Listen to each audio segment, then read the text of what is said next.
Welcome to Lined Musings. I was kindly gifted this notebook by Minimaru. It is a Hobonichi for 2026 and they've asked me to test out this paper. And I also have with me a notebook from 2022 which has the original Tomoe River paper that we all know and love. And I just thought that this would be a really good comparison point. Unfortunately, I don't have any of the white Hobonichi paper from 2025 to compare it with, so we'll be comparing it with the original Tomoe River paper. And it comes with this plastic pencil board, which I'm keen to use. I think it's a cool freebie. And this is what the little booklet looks like for next year. It's got the robot on it. That will be going in my junk journal. Okay, so I have already prepped some of the monthly pages for this test, just so I could remember what kind of pens and inks I wanted to test this with. But I think I will be using this for morning pages next year. I don't really need another memory keeper, but I figure I could give morning pages a go. So that's what I think I'll use that for next year. But for now, we're going to do some pen and ink testing on this new paper. And for those of you who don't have too much context on this, 2025 was the first year that Hobonichi used Sanzen paper, and this year they have improved that paper because last year's batch was not the best. The first pen we've got to test here is just a simple gel pen. This is the Uniball 1.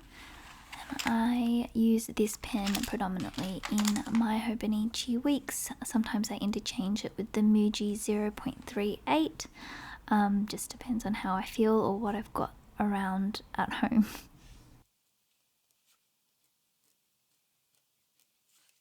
So far the writing experience is very similar. And so far from the feeling of this paper, it feels like it's thicker, but my understanding is it's still supposed to be 52 GSM paper.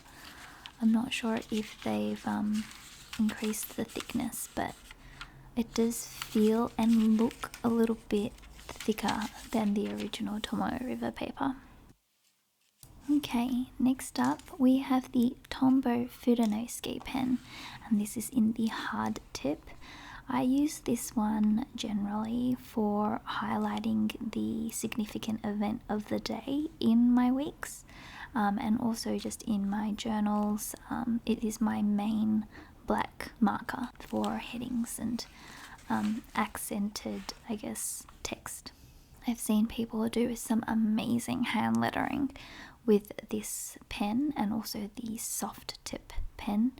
And I am in awe. I definitely can't do that myself. Maybe if I had some practice I could, but I haven't been so inclined. Okay, let's see how that performed. Pretty good. I haven't had issues with it in the weeks. Oh yeah, okay, so in the original paper it is ever so slightly more ghosty. It ghosts a bit more in the original Tomoe River paper is what I'm trying to say. So that would be an improvement. Next up we have the ClickArt Zebra pens. I have had issues with this one on my 2025 Hobonichi Weeks paper, and I don't know how it performed previously in the original Tomoe River paper, so I thought I'd test this one because I do really like these markers, but I haven't really been able to use them in my weeks. So let's see how it performs on the new paper as well. The colours I have here are the dark brown, the black, and also the blueberry ice cream colour, which is actually kind of a pastelish purple. I wonder why they decided to give that pen colour a different fun name, because all of the other ones are pretty normal names. So I just thought that was interesting. Okay, hopefully it doesn't bleed through because I'm keen to use these pens. Yeah, it's heavily ghosting, let's say. It doesn't bleed through, but it's definitely a lot darker than the Hobonichi. So it seems like I still can't use these in my Hobonichi planners. It's not the worst, but I'd much prefer to just use my tried and true Hobonichi pen. Next up is mild liners. We love a mild liner here in this community, don't we? So I'm going to try out 3 different colours. This one here is the pale olive green from the neutral set. And I also have this pink one here, which is the pale pink, also from the same set.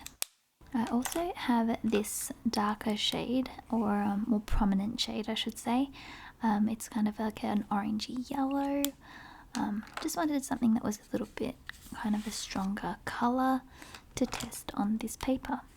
Okay, and I'll do the same thing on the original Tomoe River paper. I love how these mild liners are perfect for the 3.7mm grid. Just is the perfect size. I don't actually use my mild liners in my Hobonichi weeks, but I do use them in my reference planner and also my commonplace journal. Okay, let's have a quick look. Yeah, not too bad. I can't really see it on the other side, and I would actually say that it outperforms the original Tomoe River paper. Yeah, which again is another win. I do also have this huge bag of markers, and I could test some of these. They're mostly Crayolas and mild liner brush tip pens, but I'm just trying to find some vibrant colours that are not the same as the colours that I have just tested, just to give a little bit more variety in this little testing exercise. What I will do is leave some timestamps down below, I should have said this earlier, with all of the different tests that I'm doing, just so that you can reference them if you're not interested in looking at mild liner tests or pen tests, but you're interested in seeing ink tests. I'll put those timestamps down below so you can just go to the sections that are of interest to you. Okay, those will be good colours for the mild liners and also the super tips. I've also got these Colours of the World thick Crayola textures. I'm guessing they're a similar formula to the super tips, but can't hurt to try them. I'm just trying to see if I can find a dusty rose, because it does exist in this range of colours, but oh well, I give up. This will do. That's plenty of markers to test, so here we go. You get the general gist of what I'm doing here with the markers. So what I'll do is just try to get through these markers fairly quickly so that we can move on into testing some fountain pens and fountain pen inks.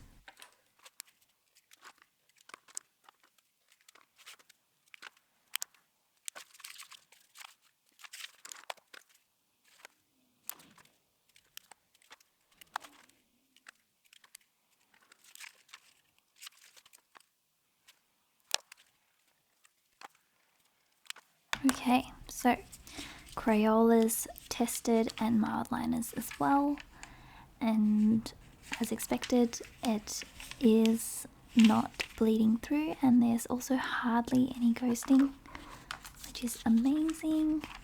And like the other mild liner test, I think the old Tomoe River paper feels a bit thinner, so there's a bit more ghosting. But the new Tomoe River paper is great. I also have here a bunch of my currently inked pens, and so there's a bit of variety here, and I thought that they would be great to test on this new paper. This here is my TWSBI Eco Serpentine pen. It is the newest pen to my collection. If you'd like to see the unboxing, I will leave the video here if you're interested in watching it. It is currently inked with Dominant Industry. Sorry, my cat is just poking me, so I'm gonna close the door. Sorry about that, guys. My pen fell, but it was on carpet, so it's fine. This is Dominant Industry Autumn Forest. So it's a bit of a greenish, sagey olive colour. I don't know if that makes any sense, but it also has a little bit of pink in it, which is sometimes hard to see. Yeah, it's not coming through there, but that is also not uncommon for this ink. And for fountain pens, I am feeling the same kind of writing experience on both the 2022 Tomoe River paper and the new Tomoe River paper for 2026. The next pen I have here is my Sailor Munyu Nuts. It is a Pro Gear Slim. Just going to pop a notebook under here to make it a little bit more balanced. As I was saying, this is my Sailor Munyu Nuts, and I have it inked up with Diamine Autumn Oak. It is pretty much always inked with Autumn Oak just because it is one of my favourite inks, and autumn is my favourite season, and it was also one of the first ink bottles I ever purchased, so it is still going strong and is still one of my favourite inks in my collection.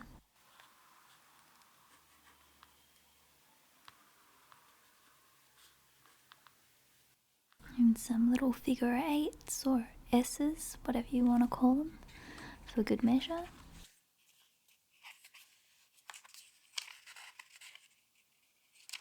Let's see how it's going so far. No bleed through. This paper is feeling like a bit of a success for Hobonichi at the moment, so I am really happy about that. I'm sure a lot of you guys will be too. The next pen I have here is my Sailor 1911 S in a medium fine, and it is inked up with Sailor Shikiori Shimoyo. I know we have a bit more testing to go, but so far I am really loving this writing experience. The ghosting is better than the previous original Tomoe River paper, and I've yet to experience any bleed through apart from a little bit of the Click Art pen, which was consistently having issues in the 2022 paper, 2025 in the Hobo Weeks, and also this new 2026 paper. So I just think it's a bad pen for fountain pen paper, I guess. It might have some alcohol in it maybe. And so that there is one of my darker inks. And now I'm going to test my thickest pen. It is the Kaweco Olivine, which is a broad nib that I had ground into a monoline. So let's have a look how this goes. It is also a fairly dark ink, and I'm pretty sure it is very swirl press knitted nettle. I really love this pen. It is perfect for kind of subheadings or just when I want to write with a thicker nib. It was ground by CY when he was here for the last fountain pen show in Melbourne, and I also just love this Olivine aluminium Kaweco pen. It's so lovely to hold and has great weight to it as well. Okay, so that is my thickest fountain pen with a relatively dark ink. And this here is my favorite pen. It is the Nagasara Komori B, and it has I think it's a fine nib, and it is my smoothest writer, and it feels so lovely on Tomoe River paper. And I'm keen to see if it has that same kind of feedback, that pencil grey lead feedback in the new paper as well. There it is. It feels so nice. I'm not sure if you can hear it when I'm writing, but it has that beautiful grey lead feedback, and it's just the best feeling. My three favourite things about writing with a fountain pen is that you get that feedback, 1. 2, you get to play with beautiful colours, and there's so many colours out there. And 3, I get to write in cursive. It just feels different when you write in cursive with a fountain pen.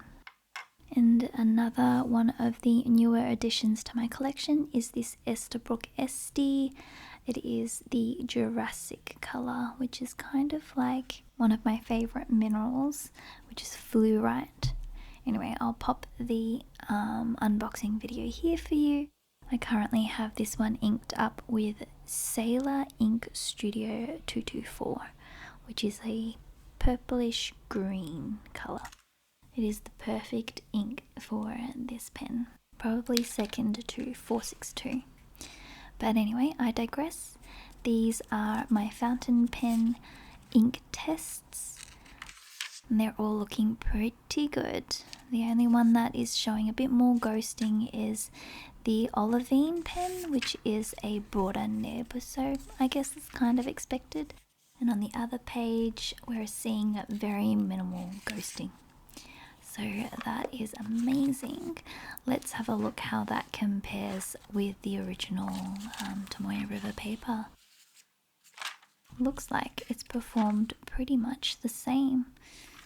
The only one that was showing a bit of ghosting there was the same pen, which was the Kaweco with the knitted nettle ink. So that was the broad nib. Which, yeah, I mean, of all of the pens, if one of them was going to ghost, that is the one I would expect to underperform. So that is all of my currently inked fountain pens. And the next test I wanted to do is actual ink swatches. I'm just trying to figure out how I'm going to position my notebooks because they are going to need to dry. And I'm just going to grab my glass dip pen. It is my favourite pen to do swatches with. And I've also got my handy glass jar of water and also just a rag to help clean up the mess that I'm going to make. So I have a few inks that I want to test here, and the first one is De Atramentis Archive ink. This is what I generally use in my Hobonichi weeks when I am using a fountain pen. So I used this in 2024 with a Sailor Progia Slim in an extra fine, and I would love to use it again in the new year. So let's give this a go. It is a waterproof ink, so really handy for people who like to sketch and draw or just write and make sure that it will not be ruined with water. The way that I am swatching these inks is actually quite thick as well, so keep that in mind. We're likely to see a little bit of ghosting, maybe some bleeding where the ink has puddled. So yeah, that's just a little disclaimer, but an expectation, I guess. What we're looking for here is more, I guess, how much it's going to bleed through or how much ghosting we're going to see when we compare these two papers. Okay, so this next one here is Robert Oster Wind. I've just added this one into the mix because it is one of my favorite inks, and I just wanted to swatch it because it is fun to swatch your favorite inks, I guess. Okay, so I can already see here with this ink swatch specifically that there is some of that inconsistency with the coating of the paper. I experienced this with my 2024 Day Free paper as well, so it's not necessarily isolated to the new paper. It is something I've experienced previously as well. Okay, and here we have a chameleon ink. This is from the Inkvent calendar in, I think it was 2023, maybe it was 2022, whichever one it was. This is one of their chameleon inks, which is different from a sheening ink in that it's supposed to change color depending on the thickness of the ink that you're applying or the angle that you look at the ink on the paper. This one is called Deck the Halls. It's a beautiful purple shade. I just want to be really careful because I have laid this ink on thick and I want to make sure that I'm not going to accidentally knock it and smudge what I've created here, because that would just ruin this video and we don't want that. And the next ink I have here is called Arctic Blast, another diamine ink from the Inkvent calendar. It is a chameleon and sheen ink. So we'll see how this kind of formula performs on both the old paper and the new paper. This is actually such a lovely blue. I don't often revisit my diamine Inkvent calendar inks, but I think this is a call for me to pull them back out and swatch them and use them a bit. Okay, this ink I know I had issues with when I swatched it on my Traveller's Company notebook paper, so Midori paper, and I know a lot of people also had issues with it as well, and it is a scented ink. It does smell so nice, but I've had issues with it before on Midori paper, and let's see if we have issues with it here on these two notebooks. So that will do for the ink swatches. The next couple of tests I wanted to do is watercolour. I know that some people in this community, including myself, use watercolour on our Tomoe River paper just to add some colour into our illustrations and our pages. So I have these 4 colours in this little tin I got from Florence, and they're just colours that remind me of Italy and our time in Tuscany. I just love the look of these rustic little clay pots. It's so cute. I'll leave links down below. They're from an Australian creator. It's called Ruko Paints.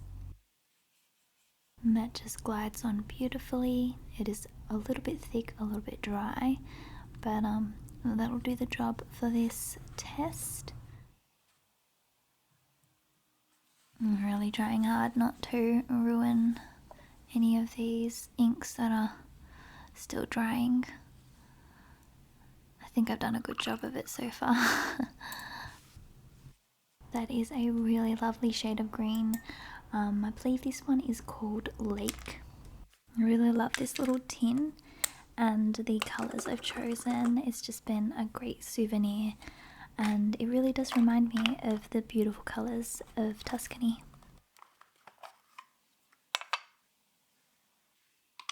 And the other medium of watercolour that I wanted to test here is Caran d'Ache water soluble crayons. I think that's what they're called.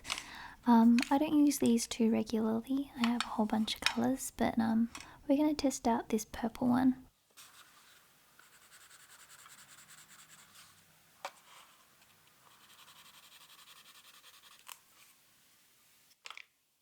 Just grab a bit of water on this little brush, and we'll see how it goes.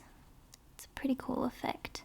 Kind of reminds me of the watercolour pencils I had when I was younger. I treasured that set of watercolour pencils by Faber-Castell, and I think I still have them somewhere.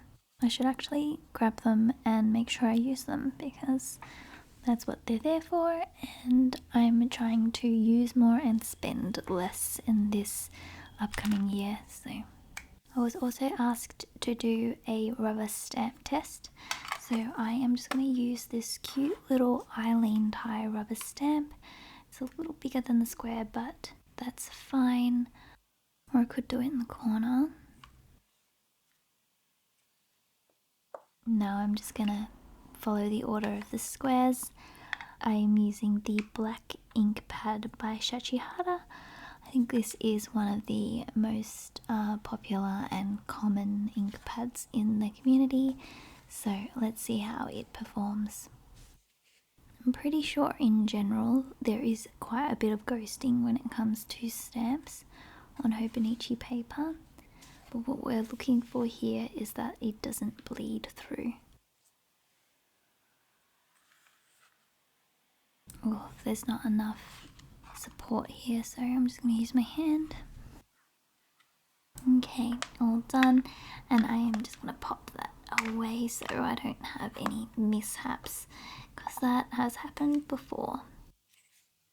Okay, I don't think everything has dried just yet. I think it's all still rather wet. Yeah, that one's almost dry, so that one is definitely still wet. And I think that's because it's an A6 and I've just laid it on a little thicker. But it's all still wet and I need to wait for it to dry, so I'll be right back.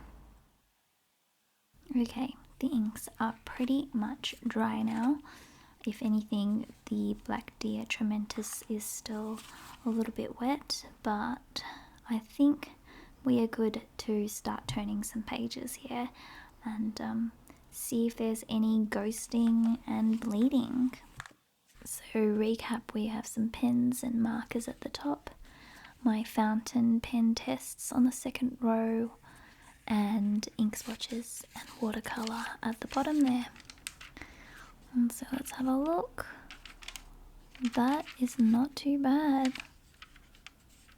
The only one that seems to have issues is the chameleon ink, which was Deck the Halls. Not really any feathering there. What I can see is a little bit of feathering in the Robert Oster Wind ink swatch. But it could just be a bad spot of paper, which can happen from time to time. And on the second page, the sheening and chameleon ink has bled through ever so slightly, but Spruce has done really well. I was expecting some feathering, but nope, that ink performed really well, surprisingly. And just to compare with the original Tomoe River paper, let's see how the other inks performed. Okay, so Wind, surprisingly, had some heavy ghosting, but not so much on the new paper. That's interesting. I don't even think I lay that one down heavy, so that's weird. And then we have the same issue with the bleeding for the Arctic Blast ink. Let's just have a look at that again. Yeah, I'm really happy with how Spruce, the scented ink, performed. That's really impressive. Arctic Blast seems to be an issue for both papers, so I'm not bothered by that. And the rubber stamp with the Shachihara ink is just showing some ghosting, which is kind of expected, I guess. If we look at the ink stamp on the old paper, you can see it's got a similar effect there. I wouldn't call it bleed through, but it is pretty heavy ghosting. But that's fine. It is what it is. If anything, I'd say that the new paper shows less ghosting than the old paper. So again, a win. So that was a pretty extensive pen, ink, watercolour test of the new Tomoe River paper for 2026. I would say I'm quite impressed with it. I am so happy that they listened to their customers. It seems the only pen that really had any issues was the Click Art Zebra pen and also the Chameleon Deck the Halls ink swatch, which also both had issues on the original paper as well. Same with this swatch here. It's honestly not too bad for a really thick layer of ink. That is pretty much the end of this video. I hope it gives you a little bit more confidence in the Hobonichi planners for next year. If you liked the video, please give it a thumbs up, and if you haven't already, please subscribe for more stationery videos. Until next time, bye!